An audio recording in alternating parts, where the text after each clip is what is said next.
Hi, It's in Gagan. progress. Good to see you this morning. Very good to see you again, Karishma, and always this morning as well. Yep. Thank you so much. Well, for all my viewers out here, very warm welcome to all of you. I am Karishma. I am an HR professional for almost a couple of decades now. And along with working with people strategy and leadership, I'm also a emotional healer and an energy healer. More about that later. But more importantly, I have with me my dear colleague and friend Gagan, who himself is a very accomplished coach, leadership trainer, and I personally have worked with him for over a decade. So welcome, Gagan. And what do we have for our listeners today? Well, it's always lovely to see you, Karishma, and connecting with all the viewers and the listeners. Folks, while a lot of good things are happening this year, um, but I think that the subject that we wanted to speak about is that while a lot of things are happening in a good way, there are times when many of us feel stressed out, we feel burnt out, we feel stretched over certain limits. And if it is sometimes here and there, that is part of life. But if it is becoming a regular pattern, then that is a genuine cause of a concern. So that is what we are talking about, Karishma. And I hope that by the end of it, we are able to contribute to the larger universe of all the viewers, all the listeners, and hopefully some takeaways as well. Yes. So, thanks so much for bringing that up, Gagan. And it's not just one conversation, dear viewers. We will be working on a lot of different topics which somewhere touch any one of us, maybe not 100%, even if it's 5%. I would request you to stay tuned and keep listening to us and keep giving us your feedback in comments. And you can even write to us. We'll let you know in the description box how to reach us. And we'll be happy to bring you more and more topics which enrich you and us in the process as well. So, talking about being tired and feeling numb, something I have seen, Gagan, in a lot of leaders that I coach and I work with is somewhere when this we are very high achievers, we have a lot of busy days, but at the end of the day, we feel what have we really done? So, how do people get to this stage in your experience? Well, I think when people reach a certain career level, as you said, you've been coaching a lot of senior executives, senior leadership members, and I've been working with several industry leaders across different organizations. I feel that once people reach to a certain platform, um, the brand image does matter. What they speak, what they do, their execution does matter. But I think what also happens is people sometimes, on a lighter note, start taking their life way too seriously um, for a lot of perception management and a lot of delivery that they're working upon. And sometimes we feel that I can solve the world hunger, and that is not going to happen. We cannot solve world hunger. We can at best do our own contribution. I want to quote in Bhagavad Gita, chapter number 3, and verse number 22 and 23. In chapter number 3 is all about Karma Yoga. So in Karma Yoga, chapter 3, verse 22 and 23, Krishna is telling Arjun that I don't have to get involved in anything. I don't have to do anything. Yet I do because people look up to me. And I think in a corporate world or even otherwise as well, even in as a parents as well, for parents also, I think we try to way we try to go beyond extra mile because somewhere we feel that credibility matters. And that is true. Credibility does matter because as we say, lead by action. So even Krishna also acknowledges the fact to Arjun that I don't have to do anything, yet I do because people look up to me, and credibility matters. But I think we have to draw the line somewhere. We have to have the feeling of let go somewhere. And you used a very key word, the feeling of numbness. People do feel numb, And their immediate response is, I just want to leave everything and run away. I just want to have an escape. I don't want anyone to talk to me. I don't want anyone to communicate with me.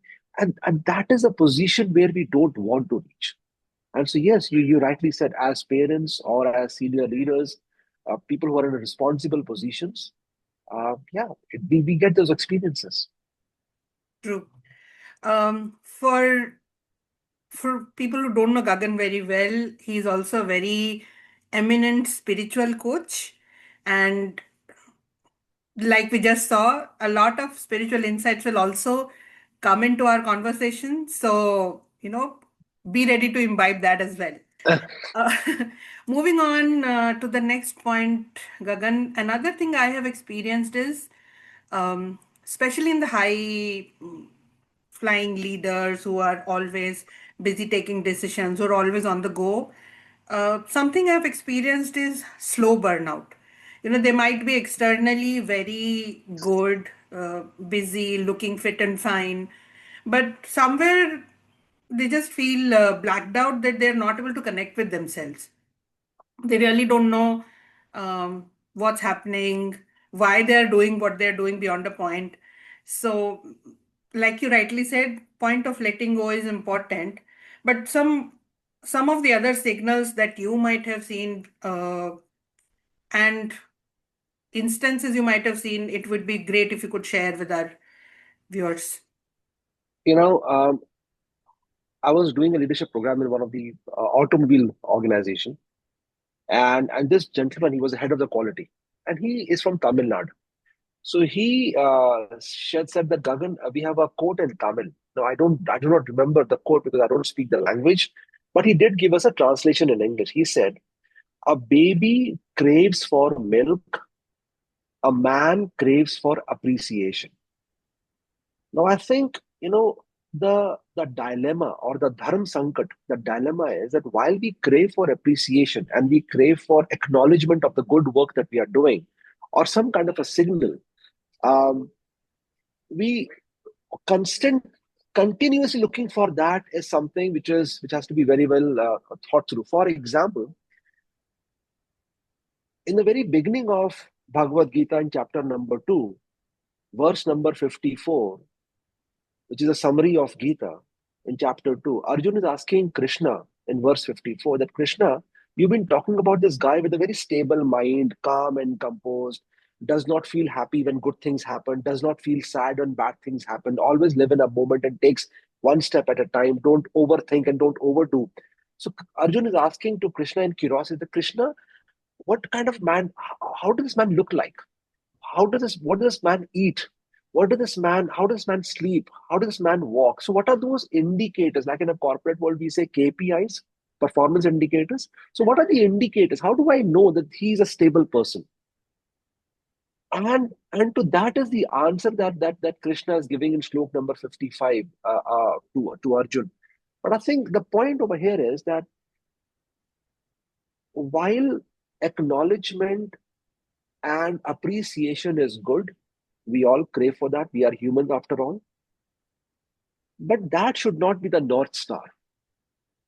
And I have seen, Karishma, people who are at a very senior positions. And I'm not talking about assistant managers and managers. I'm talking about people who are in a very senior positions. They have told me in their personal coaching session that, Gagan, I have done so much in the last 6 months, but I do not get a word of appreciation in return. And I think it is irrespective whether we have 25 years of career or 30 years of career or whatever. But at a certain point of time, we have to think through that, we are doing for the larger purpose. We love what we do. We enjoy what we do. And not, I was visiting an ashram, and Gurbani was going on. Gurbani is the Sikh religion, the Shabd Vani that happens. Yes. So Kirtan was going on. And the speaker said, um, do not look for your what you have done. So I have done this for you, so please give me something in return. Mehentana is, I've done this labor, so give me the payment back for the labor. He says, don't look for Mehentana, because if you look for Mehentana, I have done this, hence give it back to me. If you do that, then you will not get the fruits of the good karma. Instead, look for bakshish. Bakshish is something like a gratitude. If I get it, I'll embrace it. If I do not get it, then so be it. And I think that is a larger purpose. Once we reach to a certain vantage point, we need to let go of those certificates or those acknowledgements. We are humans; those things matter. And I often say that as parents as well. For a parent of a 21-year-old twins, I'm speaking for myself. Sometimes I do feel, I've loved my kids, done so much for my kids, but they don't. Am I getting what I expect back from my kids? And that is where the disconnect happens, once the expectation starts happening. And sometimes I even go beyond to fulfill my duties just to make other people happy. um, and that kind of acknowledgement has it's a dual side sword. While we are doing so good, but that is, as you said, those are the indicators. Slowly, it comes to a level of that numbness, or the level of frustration, or the level of burnout. But these are, it's like, boiling oil. Very slowly. You don't feel it. But once it takes a temperature high, that is when you start feeling that, something is not well and I'm not enjoying what I'm doing. Right. Interesting point, Gagan. Talking about Mehnatana, something I personally believe is the biggest Mehnatana is how you feel about whatever you've done. Absolutely. So if I, Absolutely. and that's something I personally live by, if Absolutely. there are things that I don't agree with, uh, and over time I've been, I would maybe proudly say or happily say that I am in pretty good connect with myself when it comes to listening to my inner voice, what we call gut feeling. So I think that's something very important. And that also, in my opinion and experience, eases out this act of detachment. Yes. uh, Talking about detachment as well, I have worked with some senior leaders who were highly on the verge of burnout and all. The first thing that they said was, I'm feeling nothing. I'm doing everything. My projects are great. I went on a vacation as well, but I feel so numb and I feel very detached. Um, I think that's one of the key indicators where we should really draw a line and choose to, prioritize ourselves as leaders or as individuals. What is your thought and opinion, or maybe experience on that? I like the word detachment, Karishma, because that is the whole idea. For instance, we are doing this podcast recording right now. After we post it, if we always go back and check how many likes did we get, how many comments did we get, then we are stuck in our single podcast. We have to move on to the other subjects, to the other podcasts.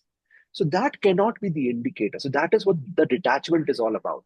Now, unfortunately, what happens is, because people feel that they are not getting the returns on what they deserve or what they expect, they end up disengaging as well. And this is what I want to tell the viewers as well, that folks, there are two words: detachment and disengagement. Very true. Disengagement is not the idea. We have to keep on engaging. We have to keep on getting involved. We cannot live in isolation. That's not how the human species would work. Karishma and I, we both need each other for various things. So this engagement is not the solution, but unfortunately, it comes to a point where people close themselves. They don't speak anymore. They don't express anymore, and they kind of store it inside. And once it comes outside, it is like a burst of volcano, and that is not healthy for them, for their family members around them, for their team members, for their colleagues in an organization. That is not what we want. And then you start seeing on the medical reports as well, the cholesterols and the thyroid and the blood pressure as well. That is not what we want to do. So what you're saying, Karishma, is absolutely the way forward. Detachment, but at the same time, keep on getting engaged. One podcast done, let's move to the other one. Let's move to the other one. We cannot stay back in the same subject of finding out how many likes are we getting, how many reshares are we getting. That karma is done. Let's move to the next chapter now. I think True. so. I totally agree with that, Karishma. Yep. Um, I think one of the major contributors to this burnout over a period of time is the culture that we see in the corporate world. People feel empty, people feel detached, numb, all that is fine, but what is the root cause? See, in the corporate world, both of us know uh, pushing ourselves is rewarded. KPIs, how are we rated? Are we rated exceeds? Are we rated super exceeds, or whatever the terms the different companies follow? This is all related to how much stretched you have achieved beyond your whatever targets were set, if any were communicated clearly. So this culture of rewarding for pushing through, glorifying the discomfort, is something, it definitely is, leading people to do a feel empty and feel burnt out. What are your thoughts? I echo your views on that, Karishma, because ironically, while many organizations do work on the employee wellness plans, and they do a lot of serious analysis on the pulse survey and the employee engagement, but still the reality does not change at a grassroots level. Uh, your beyond working hours are rewarded. Somewhere you have to pull the plug. We need to understand that we all are humans. And this makes me, it's a very funny thing because while we're talking about the agentic AIs and the AI stuff, technology is supposed to make our work more easier. Isn't that so? True. Technology is supposed to give us more comfort level. Technology is supposed to take off our monotonous or repetitive work away and give us a fresh thinking environment. But for whatever reason, we are still at a grassroots level getting involved and engaged into long working hours, late evening hours. And even if we are working from home, at a policy front, it looks good. But the fact of the matter is, even if you work at home, your day starts very early in the morning. You still work until late at night, and your family witnesses that many times you even skip your lunch because you have meetings during that time or you have some emails to send out. And when you are on calls, you tell your family members, please go out of the room, I'm on a call, I don't want any disturbances. And then the family members start feeling, then why are you here? You as well go to the office and do the work over there. And I get very worried for senior people because when we say seniors, we're talking about at least 35 and above, or 40 and above, which means they are parents as well. So, what is the message we are giving to our children? And then we are expecting our children to spend some time with me because they are with their phones. So, I think that is a kind of a we say it's a work life balance, but you said rightly, Karishma, when because of this long hours, some good thing happens when a stakeholder feedback is very good, when the customer feedback is very good, when the scores are going high, we reward those things. So then I feel that, you know what, I must be doing something right. Well, that right is not working 15 hours. That is not right. I remember in one of my previous engagements, promotions were being announced, and the leader did say, for some congratulating somebody who was promoted, one of the statements made was, he's always in office way beyond his working hours. And I was so speechless at that point in time. I've always really not advocated this. Moreover, when we are working from home, our availability is taken for granted. You Yes. don't have to travel, you're just at home. Just be available. Can you hop onto the call? It's even more stressful. The whole point of being of working from home is I can make a plan with my wife or with the family to go for grocery shopping because I'm at home. The whole point of being at home is I can take my children for their football match or their cricket match evening at 4 o'clock because I'm at home.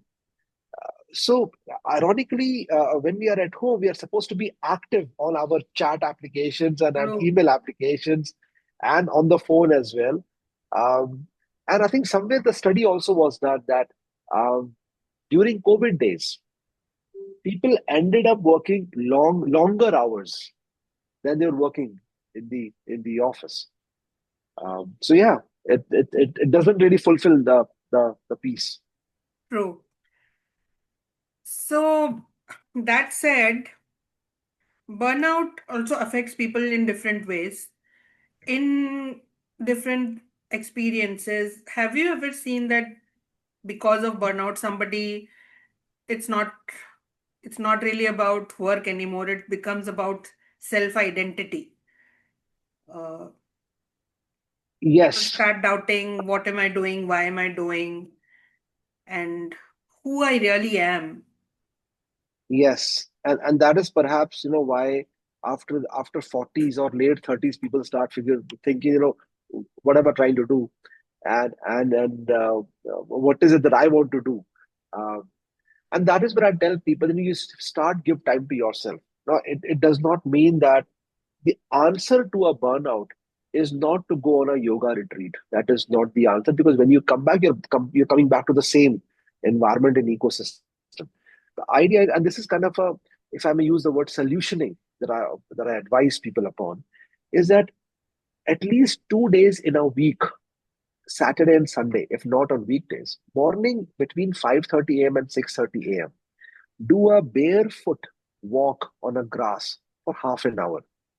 When we do a barefoot walk on a grass for half an hour in the morning time, uh, that is the earth element that we are imbibing in our body. As you know, the body is made of 5 elements. One of them is the earth element.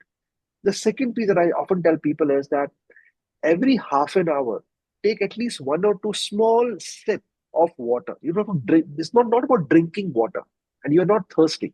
It is just about keeping your lips, your tongue, your throat, little bit of wetness every half an hour. However busy you are, keep a bottle of water with you or a glass of water with you, and have just a couple of sips. This is the water element.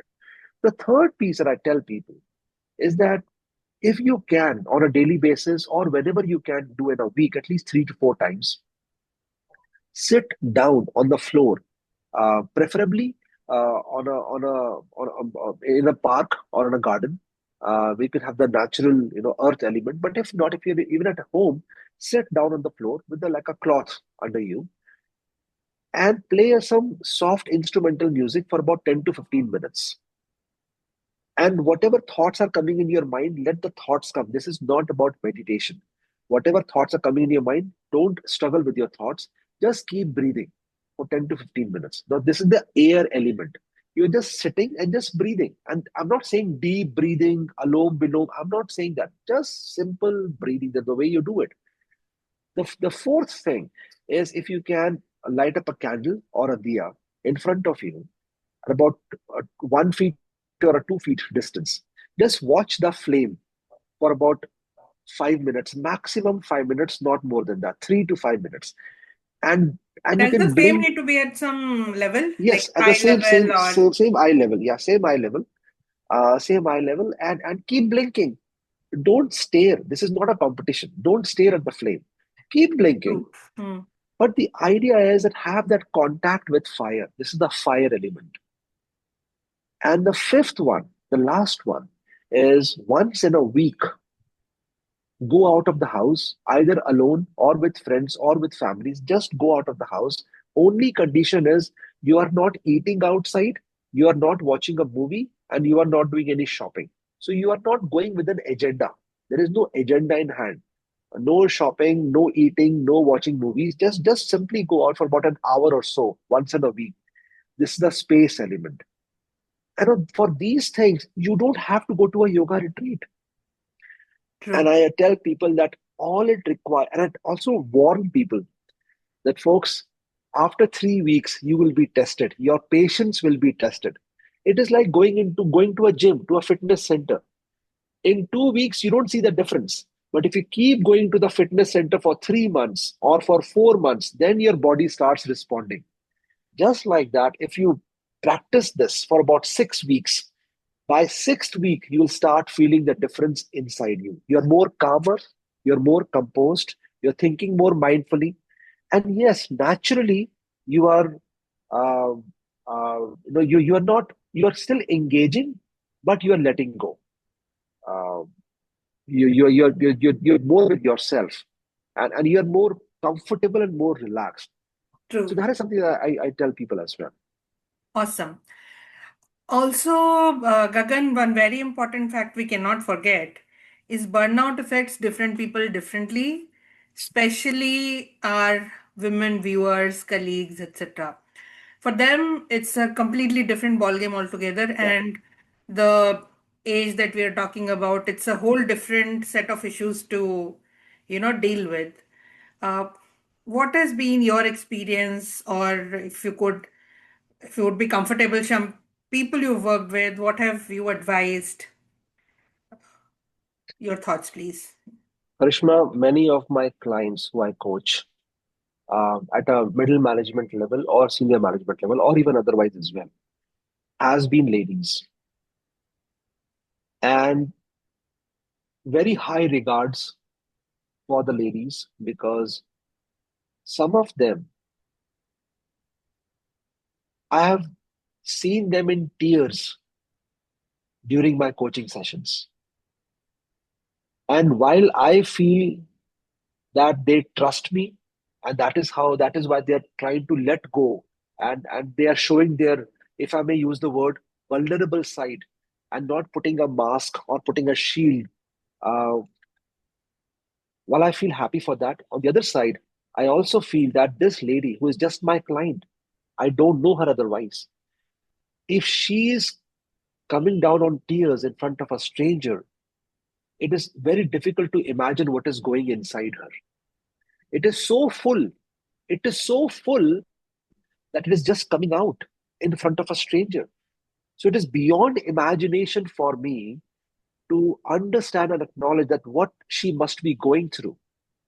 And she is a mother, and she's a senior manager, and she has about 25, 30 people reporting into her, and she has a client to manage, and she has a product to manage, and she lives with her parent-in-laws, and she has other duties as well.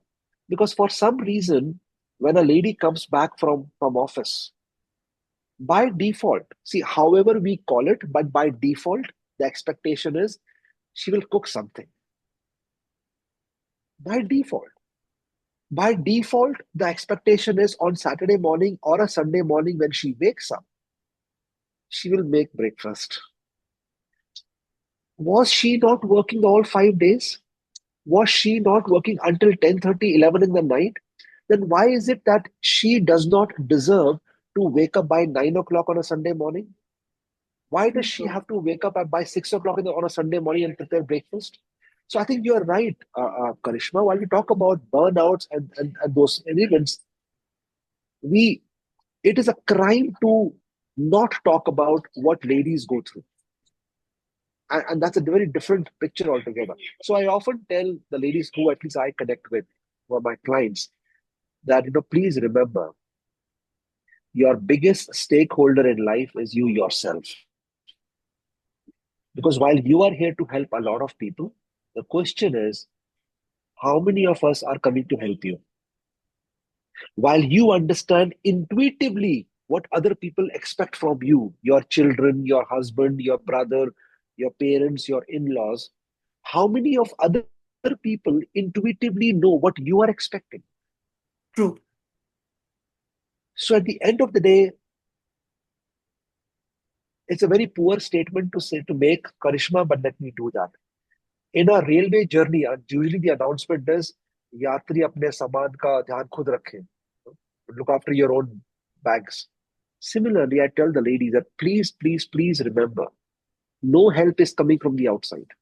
If it comes, you are blessed. If it comes, then you are a very lucky woman. But don't take it for granted. Your biggest stakeholder is you yourself. And there is no harm in deferring or in delaying. You do not have to say yes every time. I'm not saying that say no, because some relationships are sensitive and we don't want to impact those relationships.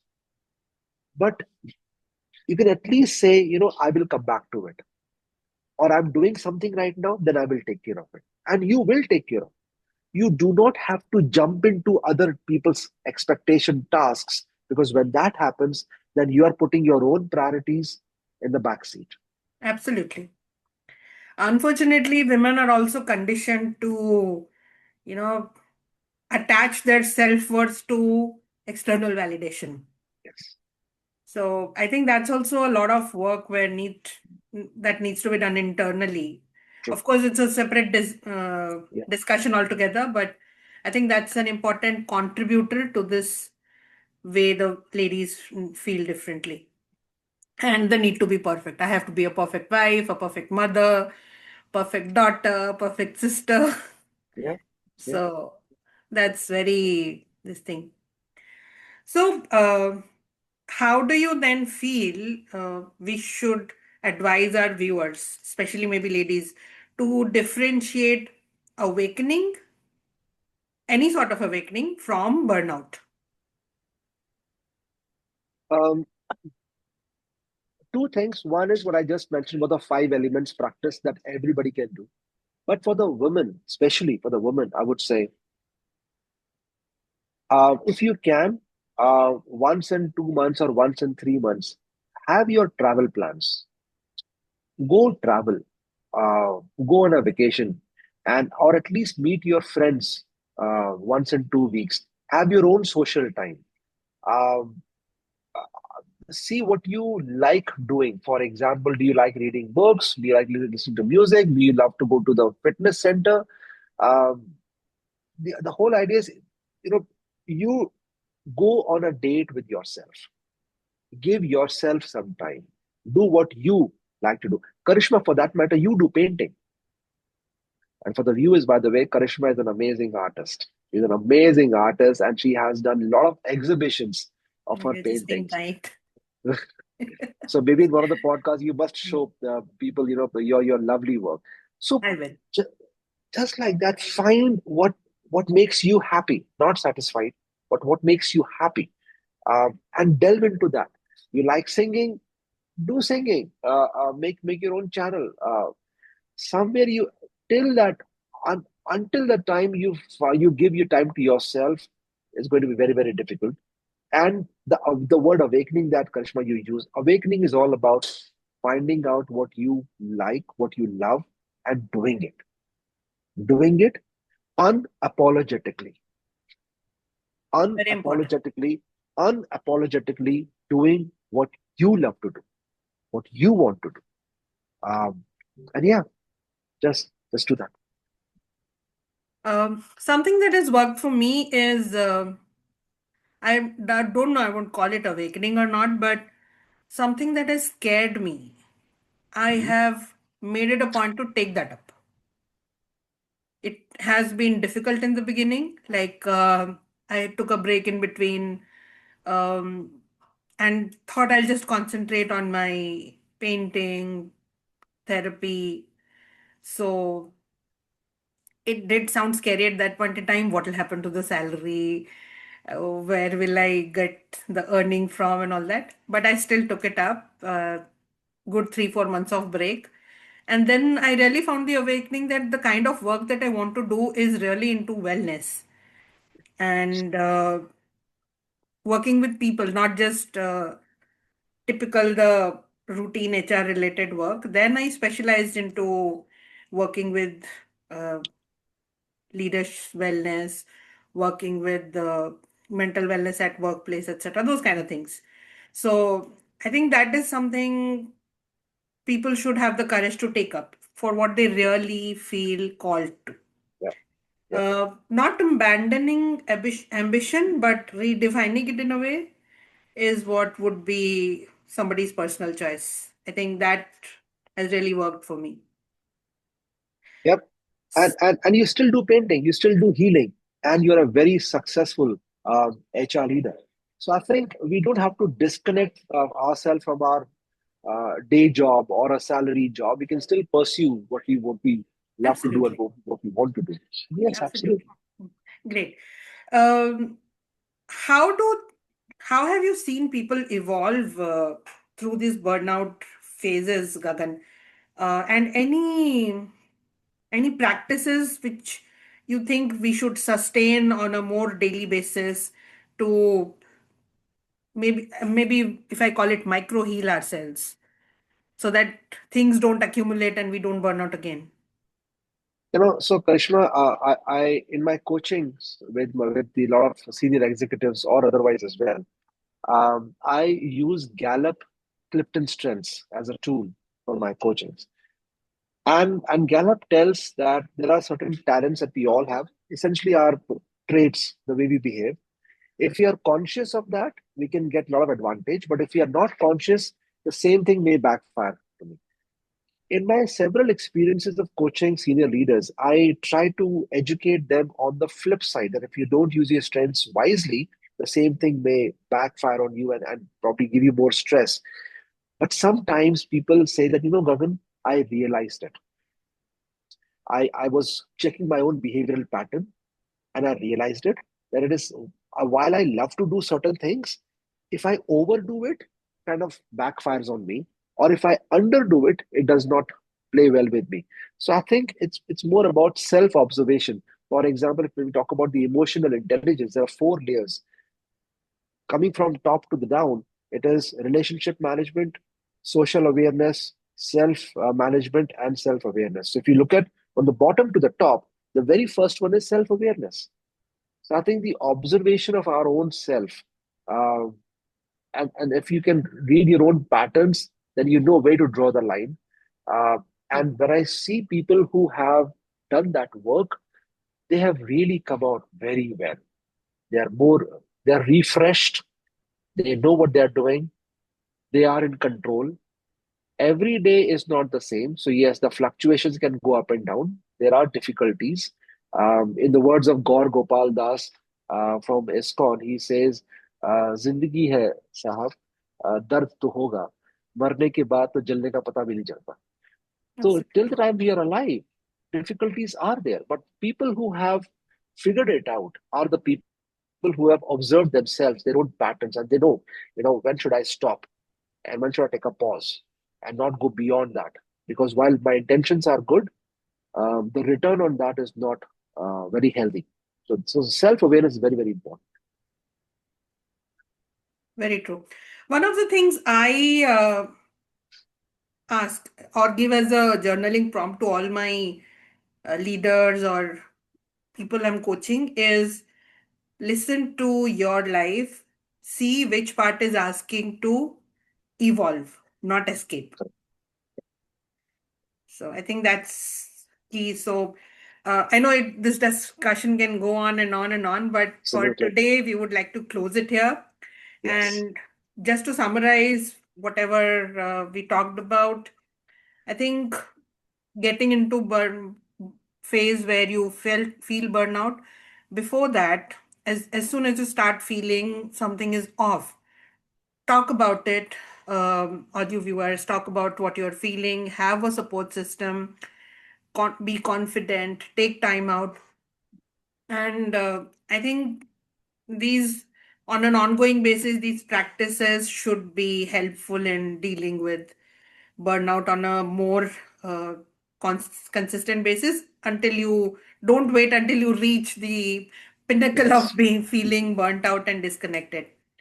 So, any thoughts or Um, questions or topics that you want to listen about, please drop in the comments. We will leave our Instagram handles as well on the description. So, please connect with either one of us, and we'll be happy to bring to you the discussions that you want to hear. Sorry, Gagan, you were saying something. I think I interrupted I you. just want to reiterate what you're saying, Karishma, that if our listeners, our viewers have come to this timestamp on the podcast, that means they have taken the first step. If they have listened to the entire episode, then they have taken the first step. Um, and as Karishma you said, let's connect. So comments, Instagram, there are ways we can communicate with each other. Anything that we can help you guys with, we can answer your questions. What more would you want to hear from us? We would love to hear from you. Great. Thank you so much for being with us, and we look forward to seeing more of you. Thank you, Gagan. Thank As you very always, much. great interacting with you. Same here, Karishma. Same here. Take care. Take care.